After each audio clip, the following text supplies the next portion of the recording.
نحمده ونصلي ونسلم على رسوله الكريم اما بعد فاعوذ بالله من الشيطان الرجيم بسم الله الرحمن الرحيم بشر المنافقين بأن لهم عذابا أليما الذين يتخذون الكافرين أولياء من دون المؤمنين أيبتغون عندهم العزة فإن العزة لله جميعا۔ منافقوں کو خوشخبری دو کہ ان کے لیے دردناک عذاب ہے۔ وہ جو مسلمانوں کو چھوڑ کر کافروں کو دوست بناتے ہیں، کیا یہ ان کے پاس عزت ڈھونڈتے ہیں؟ تو تمام عزتوں کا مالک اللہ ہے۔ یہاں پر ایسے لوگوں کے لیے متعلق یہ آیت مبارکہ نازل ہوئی کہ جو منافق ہیں، اور یہ منافقوں کے لیے دردناک عذاب کی وعید اس آیت مبارکہ میں بیان کی گئی۔ پھر منافقوں کا ایک کرتوت اللہ رب العالمین نے بتایا کہ یہ منافق مسلمانوں کو چھوڑ کر کافروں کو دوست بناتے ہیں، کیونکہ ان کا خیال یہ ہے کہ اسلام غالب نہ ہوگا، اور اس لیے وہ کفار کو صاحب قوت شوکت سمجھ کر ان سے دوستی کرتے تھے اور آج بھی کرتے ہیں۔ آج بھی بظاہر مسلمان کہلانے والے وہ جس طرح پہلے کے کافر منافقوں سے دوستی کرتے تھے، آج بھی یہ یہی سمجھتے ہیں کہ اگر ہم نے ان سے دوستی نہ کی تو ہمیں عزت نہیں ملے گی، ہمیں ہماری عیش و عشرت نہیں ملے گی۔ تو یہیں ان کا یہ کرتوت اللہ رب العالمین نے بتایا۔ حالانکہ کفار سے دوستی بتا دیا گیا کہ ممنوع ہے، اور یاد رکھنا کہ ان کافروں سے تمہیں جو عزت ملتی ہے یہ عزت تم نہ سمجھنا، یہ عزت باطل ہے۔ اور فرمایا کہ مسلمانوں سے فرمایا کہ اور سب کے لیے ایک مطلق بتا دیا کہ تمام عزتوں کا مالک رب العالمین ہے، وہی خداوند کریم ہی عزت والا ہے۔ اور اللہ کی عطا سے عزت والے کون ہیں؟ تو وہ لوگ ہیں جنہیں اللہ عزت دے، ان میں سے انبیاء ہیں، مومنین ہیں۔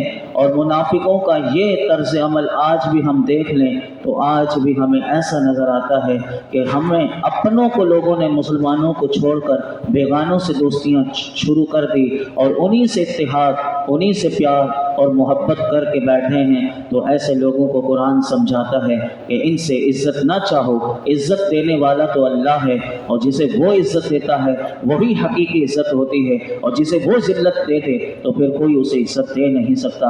اللہ ہم سب کو، ہمارے حکمرانوں کو سب کو عقل سلیم عطا فرمائے۔ آگے ارشاد فرمایا وَقَدْ نَزَّلَ عَلَيْكُمْ فِي الْكِتَابِ أَنْ إِذَا سَمِعْتُمْ آيَاتِ اللَّهِ يُكْفَرُ بِهَا وَيُسْتَهْزَأُ بِهَا فَلَا تَقْعُدُوا مَعَهُمْ حَتَّى يَخُوضُوا فِي حَدِيثٍ غَيْرِهِ إِنَّكُمْ إِذًا مِثْلُهُمْ إِنَّ اللَّهَ جَامِعُ الْمُنَافِقِينَ وَالْكَافِرِينَ فِي جَهَنَّمَ جَمِيعًا۔ اور بے شک اللہ تم پر کتاب میں یہ حکم نازل فرما چکا ہے کہ جب تم سنو کہ اللہ کی آیتوں کا انکار کیا جا رہا ہے اور ان کا مذاق اڑایا جا رہا ہے تو ان لوگوں کے ساتھ نہ بیٹھو جب تک وہ کسی دوسری بات میں مشغول نہ ہو جائیں، ورنہ تم بھی انہی جیسے ہلاک ہو جاؤ گے۔ بے شک اللہ منافقوں اور کافروں کو سب کو جہنم میں اکٹھا کرنے والا ہے۔ یہاں پر اللہ رب العالمین نے واضح طور پر ہمیں پیغام دے دیا کہ جو اللہ کی آیتوں کا انکار کرتے ہیں یا جو اس کی آیتوں کا مذاق اڑاتے ہیں، جب تم ایسے لوگوں کو دیکھو کہ وہ اس خبیث فعل میں مصروف ہیں تو اللہ نے ہمیں پیغام دے دیا ایسے خبیث لوگوں کے ساتھ نہ بیٹھنا، اور فرمایا حکم یہ ہے کہ اگر تم ان کے ساتھ بیٹھے رہے تو تم بھی ایسے ہی ہو جاؤ گے۔ حالانکہ تم اللہ کی آیتوں کا مذاق نہیں اڑا رہے، تم اللہ کے دین کا مذاق نہیں اڑا رہے، لیکن فرمایا کہ اگر تم وہاں پر بیٹھے ہوئے ہو تو پھر تمہارے لیے حکم یہ ہے کہ اگر تم ہاتھ سے روک سکتے ہو تو پھر ہاتھ سے روکو ان کو۔ اللہ کی آیتوں کا مذاق اڑانے سے، دین کا مذاق اڑانے سے ہاتھ سے روکو۔ فرمایا کہ اگر ہاتھ سے نہیں روک سکتے تو زبان سے روکو، زبان سے بھی نہیں روک سکتے تو فرمایا دل میں اس کی ان بری حرکت کو دل میں نفرت کرتے ہوئے وہاں سے فوراً اٹھ جاؤ اور ان کی ہم نشینی ہرگز اختیار نہ کرنا۔ یا تو تم خود اس فعل میں مبتلا ہو جاؤ گے یا ان کی اس خبیث فعل کی وجہ سے اس نحوست کا تمہارے اوپر اثر یہ پڑے گا کہ کم از کم تمہارے دل سے بھی دین کی قدر و قیمت نکل جائے گی. یعنی جو دین کی قدر و قیمت تمہارے دلوں میں ہے ان کے ساتھ بیٹھنے کی وجہ سے تمہارے دل سے یہ اٹھ جائے گی. اور فرمایا کہ جہاں اللہ رب العالمین اور رسول کریم قرآن مجید دین مدین سے محبت ہوتی ہو اور وہاں بیٹھو گے تو تمہارے دل میں ان چیزوں کی اور محبت بڑھے گی. اور جہاں ان کا مذاق اڑایا جائے تو فرمایا وہاں ہرگز نہ بیٹھنا. آپ اس کی وجہ بھی بتا دی کیونکہ انسانی فطرت ہے کہ جہاں آدمی کے پیارے کو برا کہا جائے تو وہاں وہ بیٹھتا نہیں. جیسے کہ اگر کسی نشست میں کسی کے ماں باپ کو یعنی وہ بھی اسی نشست میں بیٹھا ہوا ہے اور اس کے ماں باپ کو اگر کوئی گالی دے تو اپنے ماں باپ کی گالی کو کوئی برداشت نہیں کرتا اور وہاں سے اٹھ کر چلا جاتا ہے. تو کہا جب تمہیں ماں باپ کی توہین برداشت نہیں تو پھر تم اللہ اور اللہ کے رسول قرآن دین کا مذاق اڑایا جا رہا ہو وہاں ایک مسلمان کیسے بیٹھ سکتا ہے؟ تو کیا معاذ اللہ پھر سوال کے انداز میں علماء کہتے ہیں کیا معاذ اللہ کیا اللہ اور اس کے پیارے رسول کی قدر ماں باپ کے برابر بھی نہیں؟ تم اپنے ماں باپ کی قدر تو بڑے کرتے ہو لیکن کیا جہاں دین کا مذاق اڑایا جائے وہاں سے اٹھ کر نہیں چلے جاتے؟ یاد رکھیے کہ یہ بری صحبت اور اچھی صحبت کے بارے میں ہمیں اس آیت میں بتایا گیا اور اس سے ان لوگوں کو بھی علماء کہتے ہیں سبق حاصل کرنے کے لیے کہ جو فلموں ڈراموں گانوں تھیٹروں دوستوں کی وہ گپ شپ میں اور بد مذہبوں کی صحبت میں جہاں پر بھی آپ دیکھیں کہ دین کا مذاق اڑایا جا رہا ہے. یہ تو ہم دیکھتے ہیں کہ تھیٹر میں جو سینما گھر ہوتے ہیں یا یہ جو مذاقیہ جو باتیں کرتے ہیں آپس میں جس میں ہنسانا ہی ہوتا ہے تو ایسے چیزوں میں بھی ہمیں غور کرنا ہے کہ کوئی بندہ ڈرامہ دیکھ رہا ہے یا گانوں میں یا تھیٹر وغیرہ میں جاتے ہیں یہ جو ڈرامے وغیرہ دیکھنے یا دوست بھی آپس میں کبھی کبھی مذاق اڑاتے ہیں یا اسی طرح کہیں پر بھی اگر بندہ دیکھے تو یہ ساری یہ آیت اس کے لیے ہے کہ بندہ وہاں نہ بیٹھے اور اٹھ کر چلا جائے. میں آپ کے سامنے ایک دو حدیث مبارکہ رکھتا ہوں کہ بری صحبت کے نقصانات کیا ہوتے ہیں اور میرے آقا علیہ الصلوۃ والسلام نے اس کے بارے میں کیا فرمایا. نبی کریم صلی اللہ علیہ وسلم نے ارشاد فرمایا برے ساتھی سے بچ کہ تو اسی کے ساتھ پہچانا جائے گا. یعنی اگر کوئی شراب تو نہیں پیتا یعنی شرابی کے ساتھ اگر نظر آ جائے تو فرمایا کہ برے ساتھی سے بچ کہ تو اسی کے ساتھ پہچانا جائے گا. یعنی جیسے لوگوں کے پاس آدمی بیٹھے گا اس کی نشست ہوگی برخاست ہوگی لوگ اسے بھی ویسا ہی جانیں گے کہ یہ چاہے جوا کھیلتا نہیں کھیلتا لیکن نام لوگ اس کا جواری رکھ دیں گے. شرابی کے ساتھ بیٹھے گا تو لوگ اسے بھی کہیں گے شرابی. کوئی اسی طرح بری جتنی بھی نشستیں ہوں اسی لیے میرے آقا نے فرمایا ایسی نشست میں بھی نہ بیٹھ کہ تو وہ کام نہیں کرتا لیکن لوگ تجھے اس کی وجہ سے تجھے بھی برا کہے. تو اس سے ہمیں بچنا چاہیے. ایک اور حدیث پاک بخاری شریف میں آتی ہے اس سے سب کچھ ہمیں سمجھ میں آ جائے گا. حضرت ابو موسیٰ اشعری رضی اللہ تعالیٰ عنہ سے روایت ہے کہ رسول اللہ صلی اللہ علیہ وسلم نے ارشاد فرمایا نیک اور برے ہم نشین کہتے ہیں جس کے ساتھ بندہ بیٹھتا ہے. فرمایا اس کی مثال ایسے ہے جیسے کہ ایک کے پاس مشک ہے اور دوسری کے پاس ڈھونکنی وہ ڈھونک رہا ہے. یعنی جس طرح لوہار ہوتا ہے وہ لوہار جب ہتھوڑے مار رہا ہوتا ہے تو اس میں سے چنگاریاں نکل رہی ہوتی ہیں آگ کی. تو فرمایا مشک والا یا تو تجھے مشک دے دے گا یعنی جس عطر والے کے پاس بیٹھے گا تو یا تو وہ اسے بھی لگا دے گا ورنہ نہیں تو کم از کم حضور فرماتے ہیں یا تو پھر وہ یہ کرے گا کہ اس سے وہ مشک خرید لے گا عطر خرید لے گا. اگر یہ بھی نہیں کر سکتا تو کم از کم اسے مشک کی خوشبو تو اس کی ناک میں آتی رہے گی. اور فرمایا دوسرا وہ شخص برے ہم نشین کی مثال اس سے دی کہ جو لوہار کا کام کر رہا ہو یا بھٹی میں کام کر رہا ہو وہ کچھ بھی نہ کر رہا ہو اگر وہاں سے چنگاری اڑ کر اگر تیرے کپڑے پر آ گئی تو یا تو تجھے تیرے کپڑے کو جلا دے گی یا پھر تو اس سے بدبو تو ضرور پائے گا. تو ایسے ہی مثال ہے ہمیں ان برے لوگوں اور اچھے لوگوں کو سمجھنا چاہیے. اسی لیے مولانا روم رحمۃ اللہ علیہ فرماتے ہیں صحبت صحبت صالح ترا صالح کنت، صحبت تالے ترا تالے کنت، یعنی فرماتے ہیں اچھے آدمی کی صحبت تجھے اچھا کر دے گی۔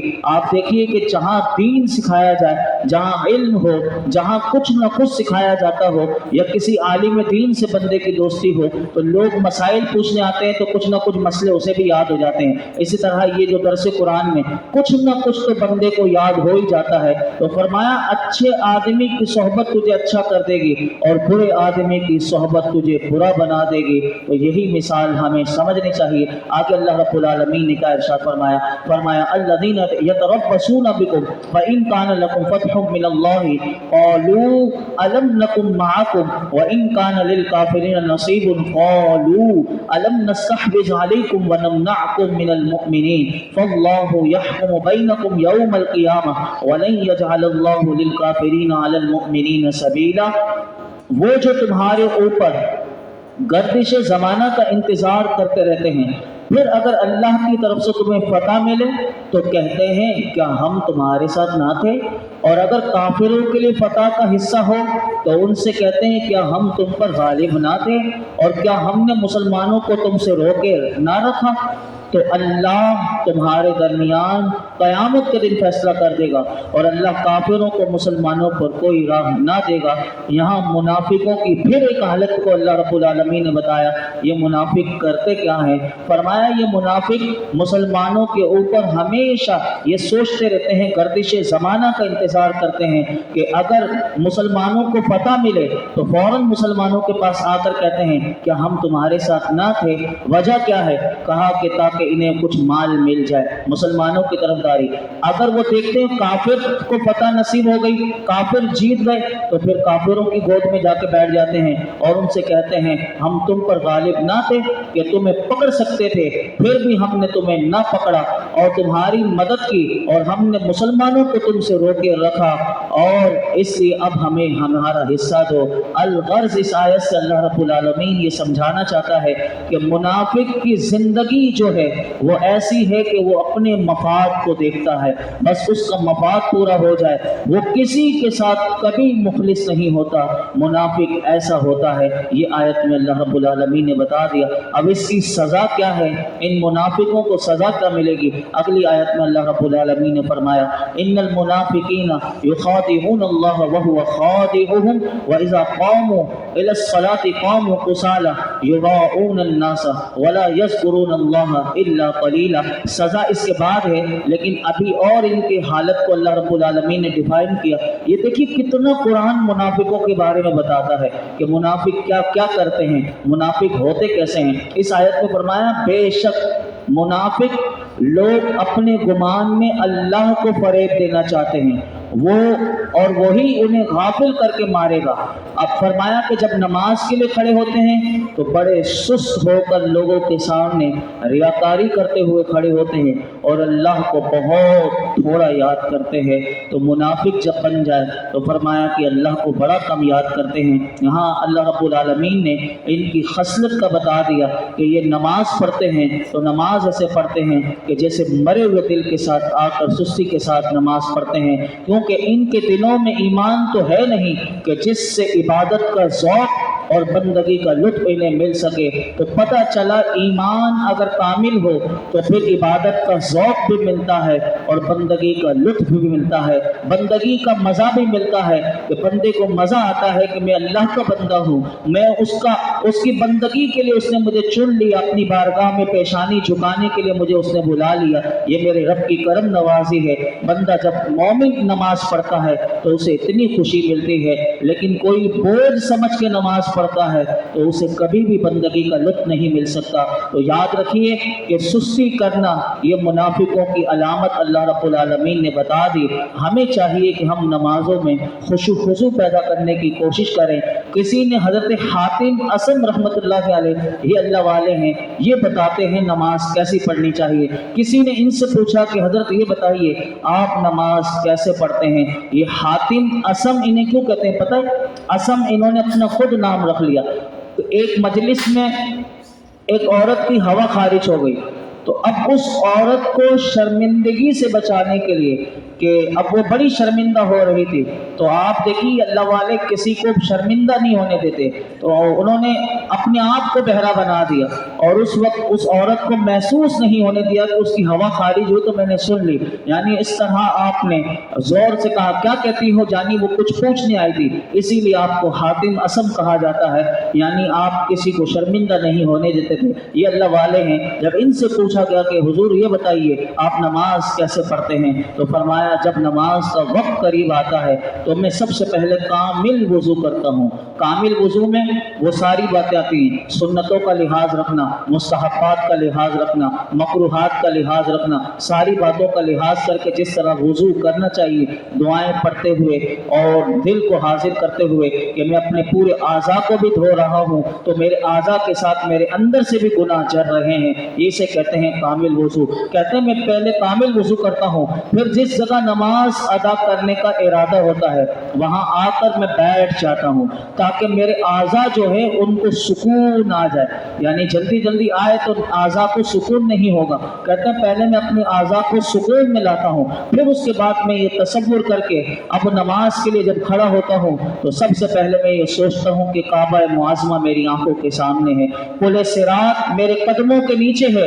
کہتے ہیں جنت کا میں تصور کرتا ہوں میرے دائیں طرف ہے، جہنم کا تصور کرتا ہوں میرے بائیں طرف ہے، ملک الموت جو میری روح قبض کرنے کے لیے میرے پیچھے اب کھڑے ہوئے ہیں، اور میرا یہ گمان ہوتا ہے کہ یہ آخری نماز ہے اور اس کے بعد میری روح نکل جائے گی۔ کہتے ہیں ایسے پھر میں امید اور خوف کے درمیان میں قیام کرتا ہوں، جیسی تکبیر کہنی چاہیے ویسی میں تکبیر کہتا ہوں، پھر ٹھہر ٹھہر کر کے رات کرتا ہوں، عاجزی کے ساتھ رکوع کرتا ہوں، ڈرتے ہوئے سجدہ کرتا ہوں، بائیں پنڈلی پر بیٹھ کر اپنا قدم کا پچھلا حصہ بچھا دیتا ہوں اور دایاں قدم انگوٹھے پر کھڑا کر دیتا ہوں، پھر اخلاص کے ساتھ باقی سارے افعال ادا کرتا ہوں، اور اس کے بعد بھی میں نہیں جانتا کہ میری نماز قبول ہوئی یا نہ ہوئی۔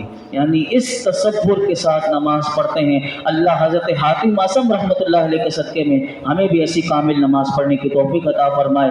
2-3 آیات رہ گئی، وقت تو ہو گیا، 5ویں پارے کا اختتام ہو جائے گا، کل سے 6واں پارہ شروع ہو جائے گا، 5 منٹ اوپر ہو جائیں، میں آپ سے معذرت چاہتا ہوں۔ فرمایا مذبذبین بین ذلک لا الہ ہؤلاء ولا الہ ہؤلاء ومن یضلل اللہ فلن تجد له سبیلا یا ایھا الذین آمنوا لا تتخذوا الکافرین اولیاء من دون المؤمنین اتریدون ان تجعلوا للہ علیکم سلطانا مبینا۔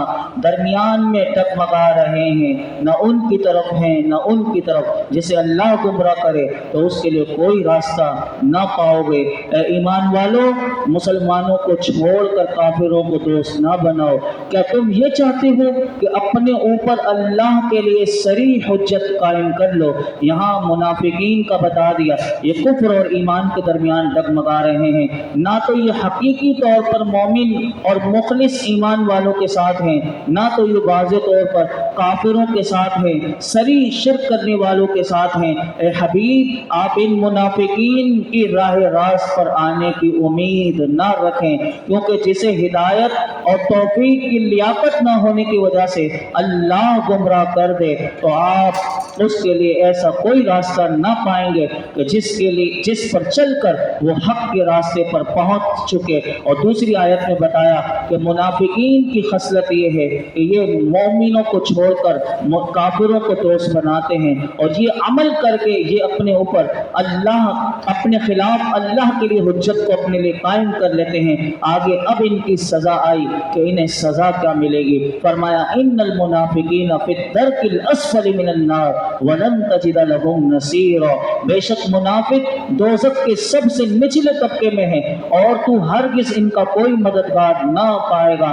منافقین کو اللہ سب سے جہنم کے نچلے درجے میں یعنی جہنم میں ڈالے گا اور ان کے لیے کوئی مددگار نہیں ہوگا۔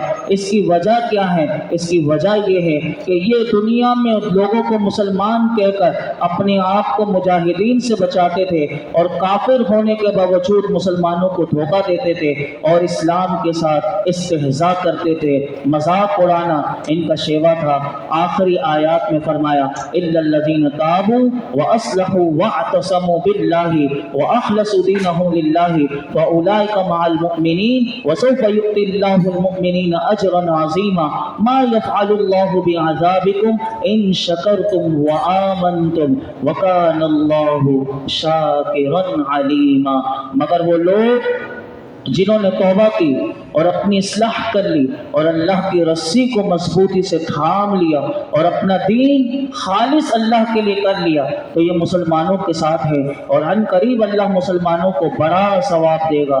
اور اگر تم شکر گزار بن جاؤ اور ایمان لاؤ تو اللہ تمہیں عذاب دے کر کیا کرے گا؟ اللہ قدر کرنے والا جاننے والا ہے۔ یہاں بتا دیا کہ وہ لوگ کہ جن کے منافقوں کو ساری علامت بتا دی، پھر بھی قرآن دیکھیے کتنا میرا رب کریم ہے کہ منافقوں کو کہتا ہے کہ اگر تم اپنے نفاق سے توبہ کر لو، اپنی اصلاح کر لو اور اپنے آپ کو سیدھا اللہ کے راستے پر چلا لو اور اللہ کے دین کی رسی کو مضبوطی سے تھام لو اور خالص اپنا دین اللہ کے لیے کر لو اور اس کے محبوب کی اطاعت کا وہ دامن کو تھام لو، فرمایا کہ اسی کی رضا چاہو تو پھر بھی تمہیں اللہ معاف کر دے گا اور تمہارے لیے بھی جنت کے بلند درجات میں مسلمانوں کے ساتھ تمہیں بھی رکھ لے گا۔ تمہیں موقع دیا جاتا ہے تم توبہ کر لو، وہ تو تمہارا یہ نہ سوچنا تم نے جتنا نفاق کیا، منافقت کی، جو پچھلا تمہارا ہے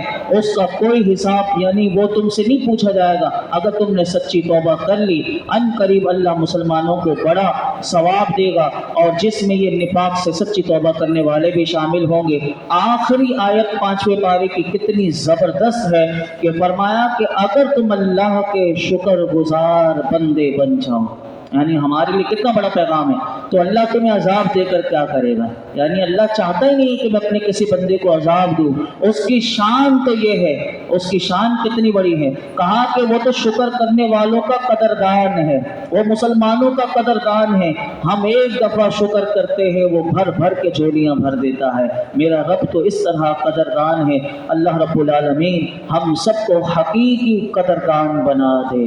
الحمدللہ رب العالمین والصلاة والسلام علی سید الانبیاء والمرسلین وعلی آلہ واصحابہ اجمعین۔ یا اللہ پاک ہم نے مکمل 5 پارے سماعت کیے، مولا کریم کوئی بھی غلطی کوتاہی ہو گئی تو 5 پاروں میں تو اپنے فضل کرم سے معاف فرما دے، اپنی بارگاہ میں قبول فرما لے۔ مولا کریم ہمیں اخلاص کے ساتھ بقیہ پارے بھی سننے کی توفیق نصیب فرما اور مولا کریم ہمیں عمل کی توفیق عطا فرما، ہمیں باعمل بنا دے۔ اے رب کریم ہمیں باعمل بنا دے۔ یا اللہ ہمارے اندر اگر کوئی منافقت کا بیج ہو ہمارے دلوں میں، اللہ اس منافقت کے بیج کو ہمارے اندر سے دور کر دے۔ یا اللہ ہمیں سچا مومن بنا دے، کامل ایمان نصیب فرما۔ مولا کریم اخلاص کی دولت دے دے، یقین کی دولت دے دے، صبر شکر کی دولت دے دے، قرآن کی معرفت کی دولت دے دے، قرآن کا نور دے دے۔ اللہ اپنی معرفت دے دے، اپنے حبیب کی معرفت دے دے، تیرے محبوب کا سچا غلام بنا دے، تیرے محبوب کی کامل اتباع اور اطاعت کی توفیق نصیب فرما۔ ہمیں ہر لمحہ تیرا شکر کرنے والا بنا دے، نا شکری شکوے شکایت مولا کریم ہماری زبانوں پر نہ آئے۔ اے اللہ تو ہم سے راضی ہو جا۔ یا اللہ ہمارے گناہ معاف کر دے، ہمیں بخش دے، ہمارے ماں باپ کو بخش دے، میرے آقا کی تمام امت کو بخش دے۔